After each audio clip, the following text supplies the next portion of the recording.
की बात करते हैं। रिलायंस रिकॉर्ड ऊंचाई से आखिर टूटता हुआ दिखाई दे रहा है। कल इंट्राडे में 1611 की रिकॉर्ड ऊंचाई से करीब 5.5% लुढ़का है। रूस के तेल को लेकर ब्लूमबर्ग की रिपोर्ट का RIL ने खंडन भी किया है। रिपोर्ट में दावा था कि रूसी तेल के 3 वेसल जामनगर रिफाइनरी पहुंचेंगे। एनालिटिक्स फर्म क्लिपर के मुताबिक 2.2 मिलियन बैरल क्रूड आना था। रिलायंस ने कहा कि पिछले 3 हफ्ते से रूस से तेल की खेप नहीं आई है। रिलायंस के मुताबिक जनवरी में भी रूस से तेल आने की उम्मीद नहीं है। अभी भी 4.5% की गिरावट के साथ यहाँ पर कारोबार हो रहा है। राजेश, और कितनी कमजोरी गहरा सकती है? जी देखिए, लास्ट 2 दिन के फॉल के बाद स्टॉक जो है अपने क्रूशल सपोर्ट लेवल्स के आसपास आया है। अगर आप इसका 89 EMA देखें तो 1480 के आसपास जो है सपोर्ट दिखाई दे रहा है। तो बहुत की हैवी वेट है, तो आने वाले दिनों में देखना होगा कि कैसे फॉलो अप मूवमेंट आती है। बट टेक्निकली अगर आप देखें तो क्रूशल रिट्रेसमेंट लेवल्स और जो क्रूशल एवरेजेस है वो अराउंड 1480 के आसपास है। तो 1480 मेक और ब्रेक रहेगा। 1480 अगर होल्ड करता है तो स्टॉक वापस रिबाउंड कर सकता है। बट अगर 1480 ब्रेक करता है तो पॉसिबली 200 DMA भी रिटेस्ट हो सकता है 1425 के। ऑलराइट, चलिए इन लेवल्स का आपको ध्यान रखना होगा। लेकिन फिलहाल थोड़ा सा रुकते हैं और रुक करते हैं हमारे खास सेगमेंट मुनाफे के ऑप्शंस की ओर।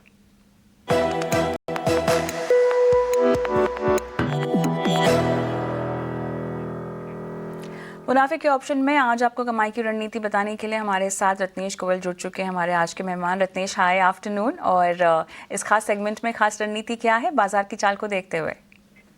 हाय, गुड आफ्टरनून कविता, सभी दर्शकों को नमस्कार। मुझे ऐसा लगता है कहीं ना कहीं जो ITC की जो गिरावट है थोड़ी सी वो बढ़ सकती है। इसमें ब्रेकडाउन जो कंटिन्यू बना है रह सकता है। 340 का पुट यहाँ पर 4 रुपए में लेने की सलाह। 2 रुपए का स्टॉप लॉस रहेगा, जो टारगेट बन सकता है 7.5 का।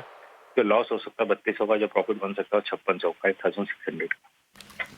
ऑलराइट, ITC पर सलाह 7.5 का टारगेट, स्टॉप लॉस यहाँ पे आप 2 रुपये का लगाने की सलाह दे रहे हैं। रत्नेश, शुक्रिया आपका, आपने समय दिया। लेकिन क्योंकि यहाँ पर FNO की बात हो रही है और ऐसे में बहुत ज़रूरी है एक डिस्क्लेमर आपके स्क्रीन पर लाना, क्योंकि रिस्क काफ़ी हद तक इन्वॉल्व होता है। FNO ट्रेडिंग में आपको थोड़ी सतर्कता, सावधानी बरतने की ही सलाह दी जा रही है। और क्लियरली जिस तरह की रिकॉर्ड तेज़ी कॉपर में आती हुई दिखाई दे रही है, पूरे मेटल पैक में जोश है। हिंद कॉपर फिलहाल 2.5% मजबूत। और कॉपर की ही बात करें तो रिकॉर्ड रैली जारी है। LME पर कॉपर पहली बार $13,200 प्रति टन के पार निकलता हुआ देखा गया है। LME पर कॉपर ने में कल हमने 4.5% तक की तेज़ी भी देखी है। महीने भर अगर हम देखें तो 14% की तेज़ी, एक साल में हमने अच्छी खासी मजबूती के साथ कारोबार होता हुआ देखा है। और 47% का उछाल इसमें दर्ज हुआ है। 15 नवंबर से अब तक अगर हम देखें तो लगभग 20% से ज़्यादा की मजबूती हमें कॉपर की कीमतों में आती हुई देखने को मिली है। 2026 की पहली तिमाही में और तेज़ी की भी उम्मीद यहाँ पे जानकार जो है वो कर रहे हैं।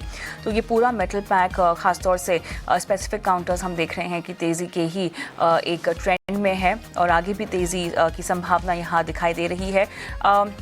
शॉर्ट टर्म आउटलुक, अभी भी क्या इन लेवल्स पे कुछ इनिशिएट किया जा सकता है? जो राजेश खरीदारी करके बैठे हुए हैं उनके लिए आप क्या रेकमेंड करेंगे टारगेट्स?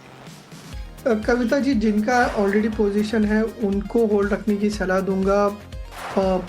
स्टॉक जो है यहाँ से फर्दर 620 630 के लेवल्स भी देखने को मिल सकते हैं। बट जिनको फ्रेश ऐड करना है यहाँ पे थोड़ा सा वेट करना होगा या फिर अवॉइड करना होगा। स्टॉक ऑलरेडी काफ़ी रैली हो चुका है, ओवरबॉट में भी है इंडिकेटर्स, और अपने शॉर्ट टर्म एवरेजेस से काफ़ी ज़्यादा डिविएट हो चुका है। तो इन बिटवीन एक डिप या कंसोलिडेशन आ सकता है, तो वहाँ पे खरीदिए। बट अभी फ़िलहाल अवॉइड कीजिए। बट जिनके हैं डेफिनेटली होल्ड रखना चाहिए। मोमेंटम अच्छा है, पॉसिबली 620 630 लेवल्स अगर थोड़ा सा समय देता है तो देखने को मिल सकता है। ऑलराइट, चलिए आगे बढ़ते हैं।